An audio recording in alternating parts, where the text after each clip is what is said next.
듣기만 해도 산업과 기업이 저절로 이해된다. 최고의 애널리스트와 제야의 고수들에게 직접 듣는 투자 세미나 와이즈 클럽. 고정 댓글을 타고 오세요. 사실 이명찬 박사님이 예. 일본 게이오대에서 정치학으로 예, 정치 경제, 박사, 정치 외교. 예, 정치 외교로 박사 받으셨더라고요. 예. 그 이시바 시게루는 원래 좀 유명한 정치인, 좀 잘 그렇죠. 아시던 정치인이든가. 아주 유명하죠. 그리고 이번에 총리까지 될 거라고는 어떻게 예상을? 예상 못했죠. 어. 될 수 없는 사람이 된 거예요. 아, 될 수 없는 사람이에요? 저기 유승민 씨가 국민의힘에서 대통령 될 수 있어요. 딱 너무 훅 들어오셔가지고. 딱 그렇게 보면 네. 돼요. 저는 개인적인 그런 건 잘 모르고요. 어. 그래서 일각에서 보니까 약간 좀 이제 쇼킹한 결과라고 표현들을 하더라고요. 완전 쇼킹하죠. 왜 그럴까요?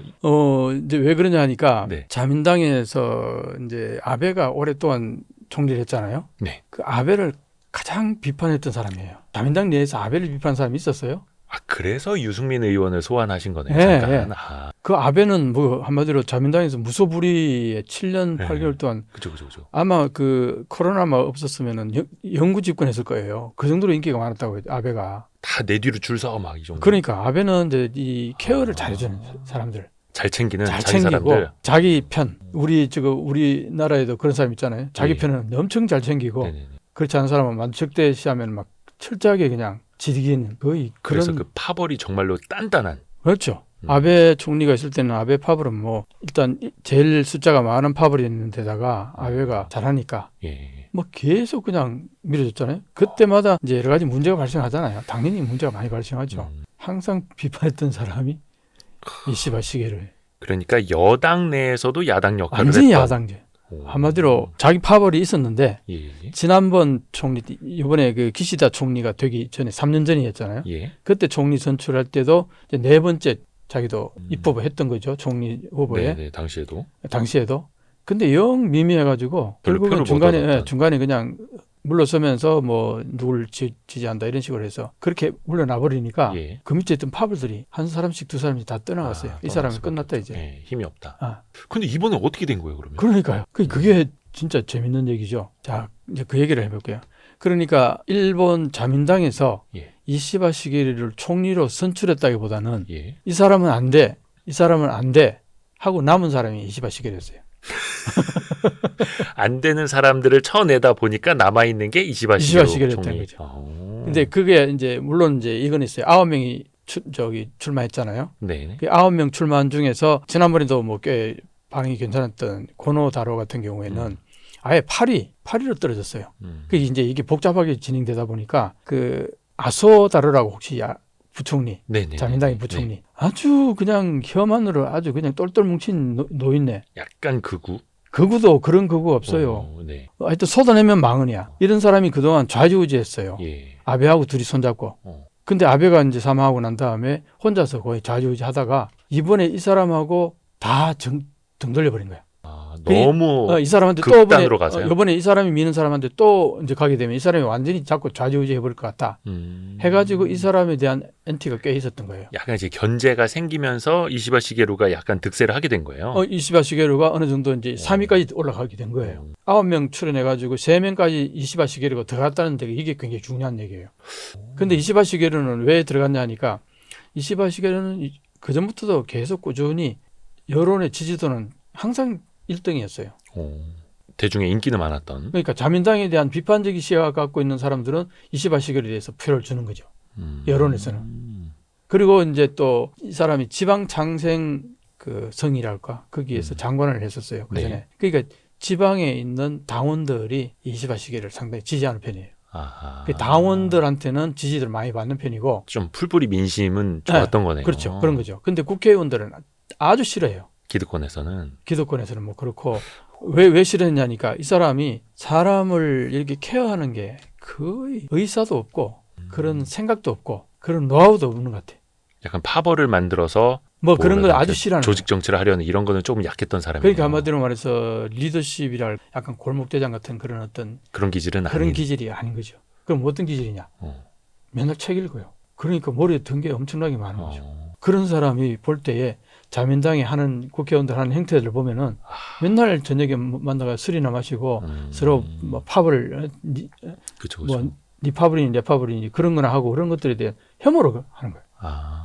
그래서 파벌 정치는 약했지만 네. 뭔가 되게 이제 실리를 추구하고 그렇죠. 쓴소리도 하고 기존 정치에 대해서 약간 이제 염증도 느꼈었고 그게 또 풀뿌리 민심에서는 또 좋게 인기를 얻을 수 있었던 그런 요인이 그런 것 거죠. 같네요. 그러니까 그 이시바 시게루가 좀 온건파 합리적인 사람 이런 평가가 나오더라고요.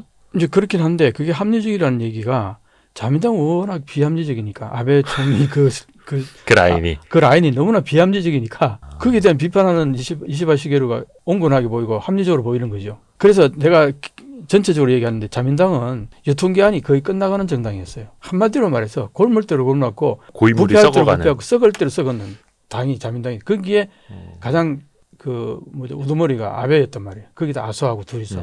아니 그러면 이게 일본 내의 정서예요? 아니면 박사님이 보시는 일본 생각이에요? 내의 정서도 있죠. 그러니까 자민당이 지지도가 항상 투표를 해보면 20한 6, 7%에서 30한 5% 그 사이. 네. 많아야 35%. 그럼 나머지 65%는 자민당 지지 안 하는 세력들이에요. 일본 국민들이. 근데 일본에서는 거의 자민당이 예전에 한번 잠깐 정권 교체 몇 년 된 적 있었고 3년 한 반 정도. 예. 그 이후로는 그냥 거의 그냥 자민당 정권이었잖아요. 네. 그러니까 그게 신기하죠. 그 지지도가 그렇게 낮으면서도 왜 계속 정권을 잡느냐. 이 문제가 이제 있는 거죠. 네네네. 이게 일본의 특이한 어떤 성향인 거예요. 그냥 바꾸지 않는. 네, 바꾸지 않는 그런 것도 있고 또 하나는 이제 여기에는 똘똘 뭉쳐 있고 나머지 야당은 완전히 흩어져 있는. 야당 지지도 한번 보세요. 야당이 한 뭐 7, 8개는 있는데 4%, 5%대예요. 지지도가. 다 나눠먹는. 다 나눠져 있어요. 근데 자민당만 그래도 20 몇 프로, 24, 5%까지 지지도가 있으니까. 사실 그것도 높은 건 아니잖아요. 높은 게 아니죠. 네. 그런데 야당이 아예 질이 멸렬되어 있어가지고 대한 세력이 없는 거예요. 대한 세력이 없어. 대한 세력이 없으니까 계속 자민당이 지지해온 거죠. 자민당이. 그래서 이시바 시게루 총리가 이제 집권하게 된 게 되게 이제 의외의 일이고 어떻게 보면 진짜 뭐라 해야 될까 이게 진짜 큰 변혁이 일어나는 거잖아요. 그러면 일본 내에서 처음에 나는 일본에 혁명적인 일이 벌어졌다. 그렇게까지 생각을 했었어요. 네네. 그 이제 여기서 조금 더 들어가 보면 어떤 일이 있었냐니까 3명이 일단 처음에 1차 투표에서 3명을 걸러내요. 네. 거기에서 이제 3명에서 한 사람을 2명을 올리거든요. 네. 그때 이제 여기 3위까지 누가 들어가냐니 고이즈미 신지로 그 아들 고이즈미 전 총리의 아들. 예. 근데 사실은 이번에 일본에서는 이 자민당이 인기가 너무 없단 말이에요. 기시다 총리가 너무 인기가 없으니까 네네. 결국은 출마를 못한 거 아니에요. 네네네. 그 이유가 여러 가지 있죠. 뒤에 이제 소위 말하는 그 우라킨이라 그래가지고 뒷돈 챙긴 거 국회의원들이 이제 정치 자금 우리는 어떻게 해요? 그 출판회 같은 게 해가지고 출판 기념회. 그래가지고 이제 정치 헌금을 모으잖아요, 그죠? 예. 그런데 합법적으로 할 수 있는 게 일본에서는 파티를 열어요. 그럼 파티에 거기에 참석하는 파티권을 팔아요. 그래서 그 정치 자금을 모금을 하는데 그게 어느 선이 있을 거 아니에요? 네. 그 선을 넘어가면은 신고를 하고 거기에 따른 세금도 내고 법적 근거에 따라서 자금을 네네네. 운용을 해야 되는데 이 자민당 특히 아베파에서 대부분의 아베파 자민당 의원들이 네. 이걸 신고를 안 한 거예요. 그 초과해서 많이 받았는데 그 중에 뭐 몇 천만 엔 정도면 그리고 우리 돈 한 2억 3억씩 그렇게 돈을 챙겨서 국회의원도 있고 네네네. 그 몇 천만 원 챙기는 국회의원 다 이게 법에 위배가 되는 거예요. 그것 때문에 발칵 뒤집혀졌죠. 네. 그래가지고 이제 파벌들이 다 해체시켜버린 거예요. 그래서 기시다 라인이 기시다. 날아간 거예요. 기시다 라인도 파벌을 해체하고 그런데 마지막까지 파벌을 유지하려고 했던 게 아소파예요. 아소다로. 아소다로는 이게 완전히 한마디로 그거. 꼰대 중에 꼰대. 네네네. 이 사람이 이제 거기 파벌 해체한 거에 대해서 엄청나게 그 비난을 했죠. 기시다 총리한테. 그 기시다 총리하고 이 아소 부총리하고 싸운 거야. 틀어진 거죠, 마음이. 너 때문에 그렇게 됐다. 그렇죠. 지금 너 때문에 지금 자민당이 꼬리 뭐가야 되냐 막 이렇게. 그런 것도 있고 그렇기도 하지만 자민당이 가장 지지도가 낮은 거는 금전 문제 때문에 뒷돈 문제, 파티권 판 문제. 아무래도 거기에다가 이제 그 집권 오래 하다 보니까 이게 고일 대로 고이고 썩을 대로 그런 썩고 거죠. 부패가 됐던 거예요. 거기에다가 이제 아베파라는 게 워낙 막강한 힘을 갖다 보니까 그게 가능했던 거예요. 그리고 사실은요, 그게 암암리에 모르게 그렇게 행해진 게 아니라 네. 공공연하게 파티를 열어가지고 모금을 많이 오는 사람한테 높은 직책도 주고 한마디로 그게 능력으로 통했던 거예요. 그러니까 이게 문제가 심각한 거죠. 이거는 그냥 약간 눈 감아주고 뭐 불법한 걸 뒷돈 챙기고 몰래 챙기고 이런 차원이 아니라는 거예요. 그런데 그거는 법을 명백히 위반한 거잖아요. 네. 정치헌금법에 뭐 5천만 원인가 뭐 하여튼 그 넘어가면은 그때부터는 신고를 하고 거기에 따르는 세금도 내야 되고 네. 다 그렇게 해야 되는데 그걸 안 했단 말이에요. 기재를 안 해버린 거죠. 그거는 한마디로 말해서 삥땅이죠. 삥땅. 전문 용어 나왔네. 전문 용어로. 삥땅이 일본어인가? 그렇죠. 아 그래요? 모르겠어요. 옛날에 많이 정체불명. 어. 네네. 한국에도 많이 썼잖아요, 그죠? 예, 삥땅. 네. 그러니 그런 문제 때문에 그게 대부분이 아베파 국회의원들이었던 거예요. 그러니까 기시다 입장에서는 어떤 생각이 들겠어요. 사실은 자기가 총리하면서도 대파버린 아베파한테 늘 휘둘렸을 거 아니에요. 네네네. 속에 엉어리진 게 있겠죠. 아, 요거 잘 됐다. 요걸 그냥 걸어가지고 팝을 해체시켜버린 거예요.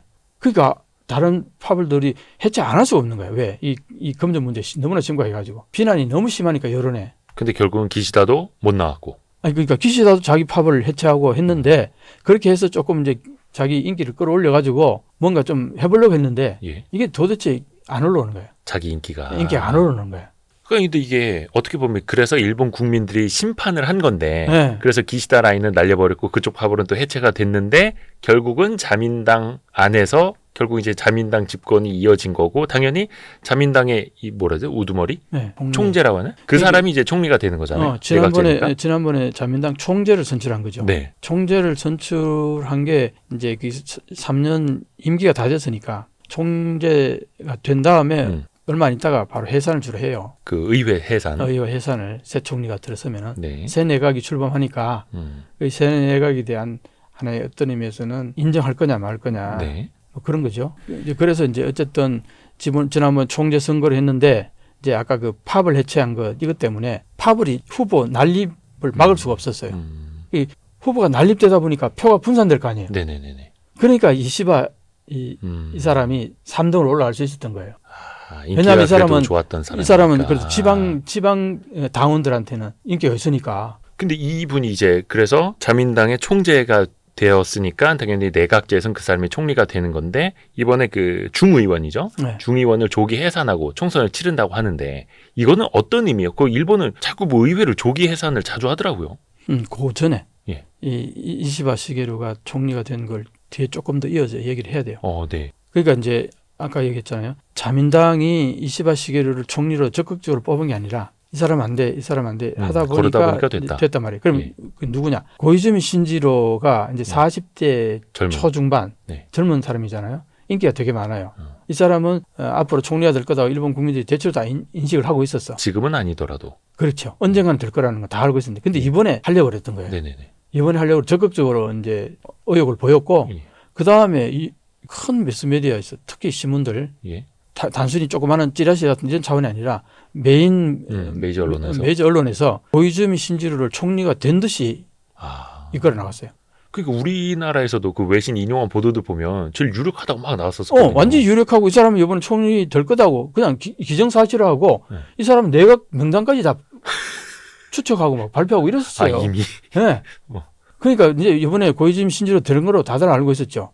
그랬는데 이제 문제가 뭐냐. 토론회를 가졌잖아요. 네. 후보자도 토론회를 가졌는데 토론회에서 완전히 맛이 가버린 거예요. 너무 경험이 부족했나요? 완전히 초등학교 수준의 토론을 한 거예요. 근데 중국에 대해서 어떻게 생각하냐니까 중국에 옛날에 가본 적 있다. 뭐 일단 이런 얘기하고 짜장면 맛있다 막 이런 그런 식으로. 근데 그 양반은 약간 이제 그 정치 금수저잖아요. 아버지가 총리였고. 금수저죠. 그러니까 그 일본은 대물림 많이 한다고 하는데 그래서 기대도 한 몸에 받았는데 토론을 해보니까 토론을 해보니까 머리에 든 게 너무나 없더라 이거야. 그 아버지만 잘 만났구나. 물론 이제 이 사람이 그래도 미국에 아주 인류 대학 유학도 갔다 오고 해가지고 그런 대로 뭐 설마 이 정도일 줄이야 했는데 토론에 딱 거치면서 완전 급전직하 해버린 거예요. 여론 지지자들로. 그래서 고이즈미는 안 되겠다고 완전히 아웃되어버린 거죠. 그럼 남은 사람 두 사람 다카이치 사나에하고 이시바 시게루 둘이 남았는데 다카이치 사나에는 어떤 사람이냐니까 여성 아베라고 보면 돼. 여성 아베. 아주 아베보다 더 우익적인 사람이에요. 거의 나치를 뭐 인정하는 정도의 이 사람이. 그래요?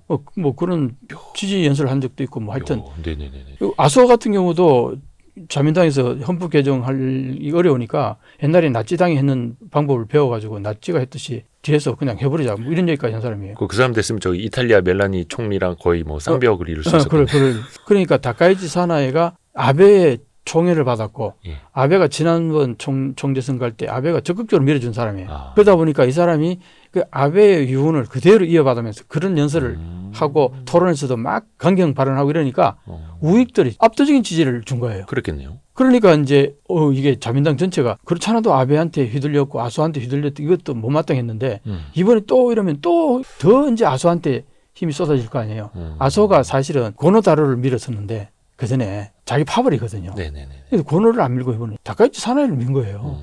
그래서 고노가 완전히 파리로 떨어져 버렸던 거예요.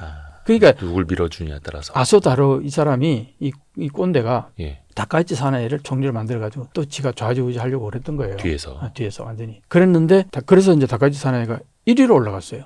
2위가 저기 이시바 시게루고 3위가 고이즈미 신지로. 고이즈미. 이렇게 돼버린 거예요. 네. 그러니까 3위 떨어지고 두 사람이 올라갔는데 다 보니까 자민당에서 가만 보니까 이 다카이치 사나이가 만약에 총리가 되면은 이 사람이 자기는 반드시 야수군에 진짜 참배한다 매년 이 얘기하고 네네네. 그 다음에 발언이 굉장히 이 소위 말하는 내팔 네, 세니까 극우.